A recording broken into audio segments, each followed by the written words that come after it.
This is the Audi RS7 Performance. It's a car that looks like it's been designed by, I don't know, someone who likes to listen to Motorhead but yet at the same time drinks a vanilla latte. What I mean by that is, it's seriously aggressive but it's got that sweet touch to it. It's utterly bonkers but at the same time so civilised. But why do you want to be civilised with this car when it's this fast? But anyway, you join me in Scotland driving a car which actually could be the second best all-rounder you can buy. So now you're thinking, what's number one? Well, it's twin brother, of course, the RS6. So this car has got me thinking, why on earth would you buy one of these over the much more popular and cheaper RS6?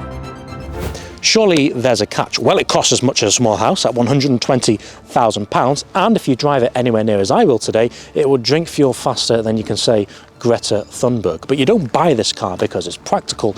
You simply buy this car because you wanted to beat the car at the traffic lights which wasn't racing you in the first place, whilst also taking your kids to school during the week, whilst doing that looking drop dead gorgeous. This car can simply do whatever you want it to. It can be your civilised family saloon car, it can be a missile on wheels, but that's not where it stops. This isn't just a straight line missile, it can pounce from one corner to another with outrageous grip.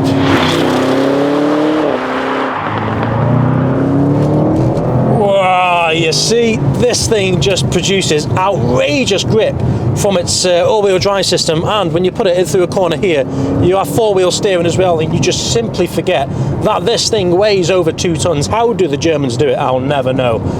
Oh, they're just so good at it. And the engine as well. Oh, the pops, the burbles, the grunt.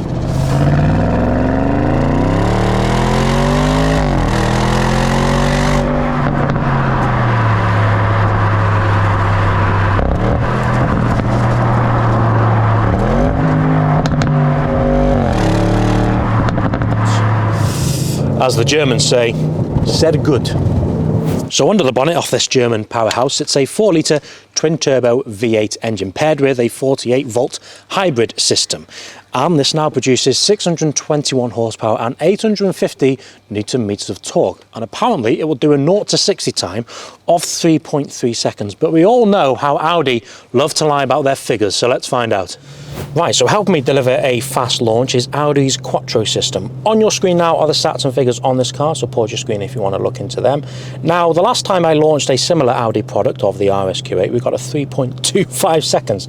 Don't think we'll get anywhere close to that today because it's 4 degrees outside and it's wet. So to put this car on launch control, RS2 mode, here we go.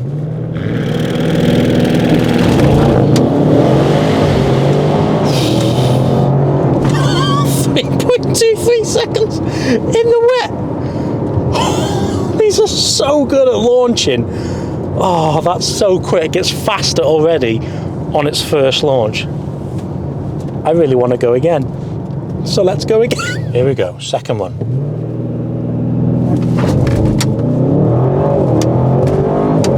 It bogged then, but it's still quick. 3.51 seconds. Oh, let's try third one. All right, come on. Last one, here we go. Let's stop and do it here. This seems like a pretty decent stretch.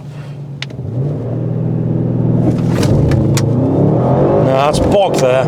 It's not quick. 3.31 seconds, and it's bogged, and it's doing what Audi says. Well, that's what it stacks up against, and I just think that just goes to show how quick that RSQ8 is. But this thing doing better than Audi claims in the wet. It's 4 degrees outside, there's snow lying about on the fields. Seriously impressive car.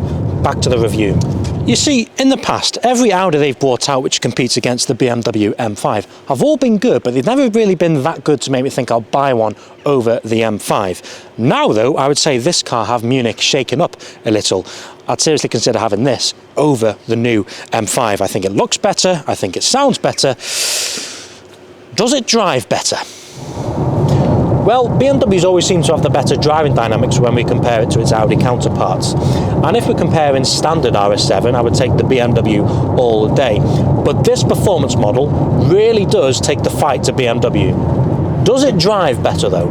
Well, put it this way, if we are comparing this car against the M5 competition, I'd honestly tell you to buy this. But if you can afford to buy one of these, you can afford to spend £120,000 on a car. And do you know what £120,000 gets you in the M5 world? The M5 CS. Enough said.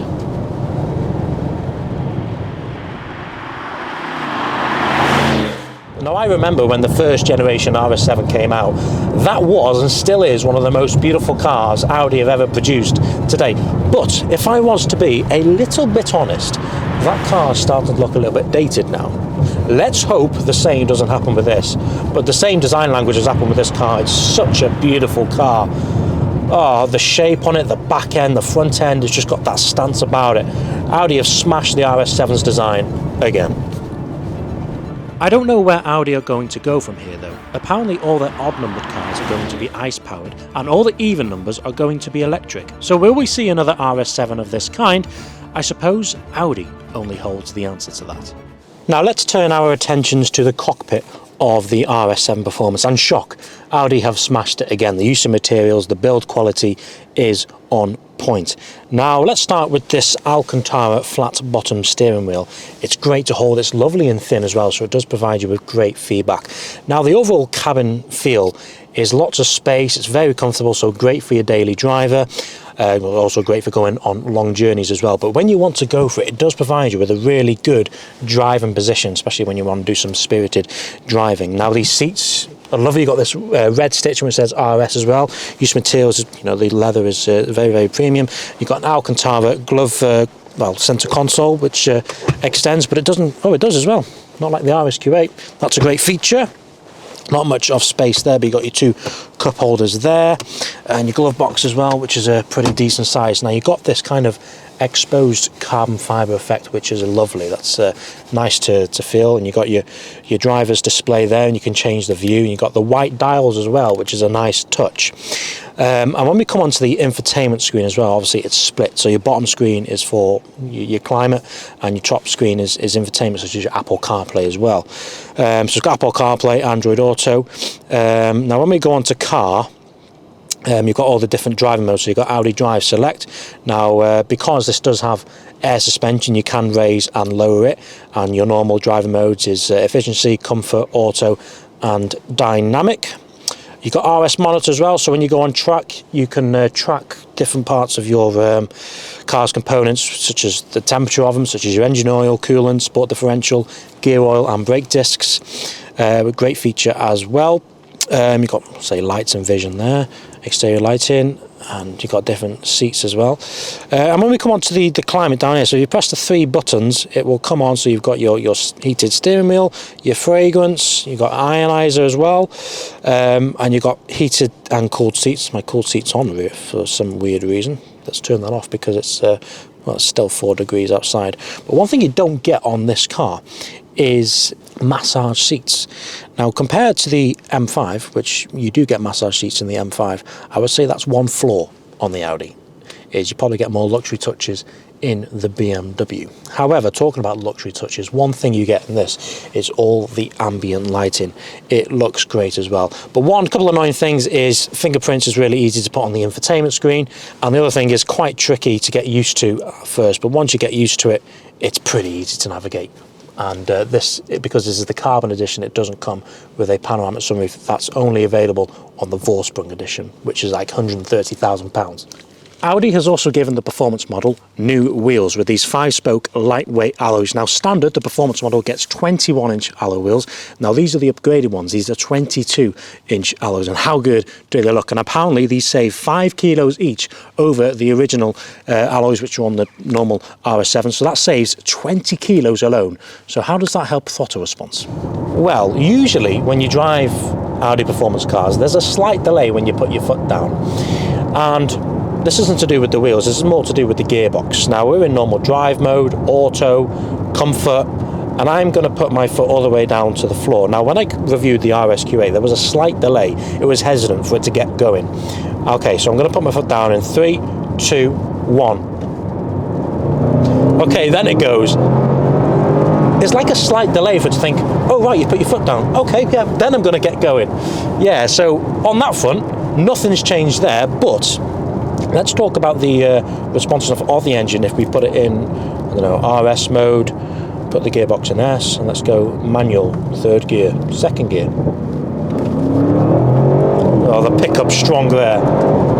And the gear change is super snappy as well. And the downshifts.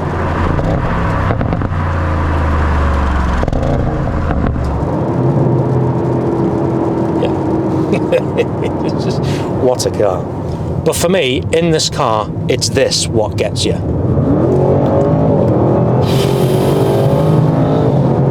Just the brutal acceleration.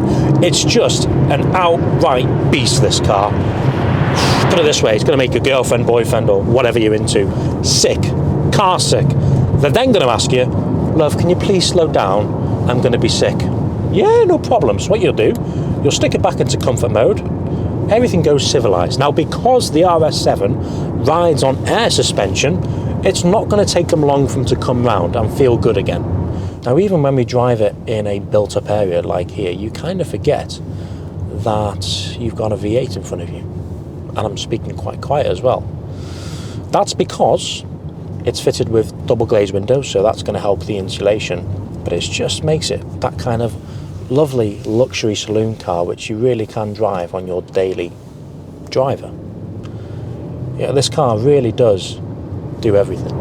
Now, with this being a proper quattro system, it's rear biased, so it's a 40-60 split, 60% being sent to the rear wheels at pretty much, you know, normal driving conditions. But if needed, it can send 70% of its power to the front wheels, and if you need power on the rear, it can send 85% of its power there. So you'll never be short of power in the RS7. So here we're coming up to a swooping bend, so a perfect scenario to test out the steering feel and the grip of the RS7 and the brakes. So we come to it, we apply brakes are brilliant, and you chuck it in and you just forget this car weighs 2 tons. How did it just do that? Oh, you can have loads of fun with this car. It's just so fast. The Audi RS7 Performance is utterly fantastic. It does everything you expect from it. It's outrageously fast, comfortable, and drop-dead gorgeous at the same time. The question is, would I buy one? And that's the ultimate question. Is this the best Audi you can buy? No, that spot is taken by the Audi RS6. Is this the best looking Audi you can buy? Yes. So that ultimately depends on what you want, practicality or looks, and only you can answer that question. But here we have Dan standing next to us here. Hi Dan. Thanks for having us, Matt. No, thank you for letting me review your beautiful car. Now, as you can see on Dan's jumper, it says Mivia. And for regular viewers of this channel, you know the last time we spoke about Mivia was with Simon, and that was in April. And obviously, since then, it was in its development stages. Where are we now with Mivia, and where's it going into the future? Because obviously you've collaborated with Mark McCann when he went to Abu Dhabi. Correct. And Chris Slicks when he went for his hair transplant to Turkey. Quite the drive, wasn't it? It was, yeah. So where's it going? So we soft launched in April, as many of you will know. We've been on quite an aggressive development journey. There's a lot of foundational works had to go into it to build out the app, start to work on the navigation. So it is still very much a work in progress. And we've got quite an exciting development roadmap coming up for 2025. So as part of that, as many of you will have seen, there's a whole host of member benefits in which we've got some great ones to announce. We're currently working on a hotel integration as well, and we find that you can save around about up to £50 a night on a stay across the continent and further afield. So super excited for that to come into play. We're nearly in a position with our POI library as well to start rolling that out, and we're at that stage now where we've got the base, and now we're ready to start really ramping up the product and make it a more comprehensive offering. We're also looking to scale up in terms of resources. We've been currently on a Mivia fundraise. That crowdfund is open, and there's still founder memberships available if anyone wants to, which come with some gifted Mivia shares. There we are, and then it's going to be exciting to see what happens in 2025 when road trip season starts. Absolutely. So busy schedule ahead, and the biggest problem is Simon's got all these great ideas. It's just that I've got to deliver them, so I've got my work cut out. Calm down, Simon. No, thanks again, Dan, for letting me get a review on this fantastic car, and obviously showcasing Anytime. Mivia for those wanting, interested in what Mivia's about. Check them out, and I say leave a like on the video, subscribe to our channel, and we shall see you soon. Cheers, guys. Bye bye.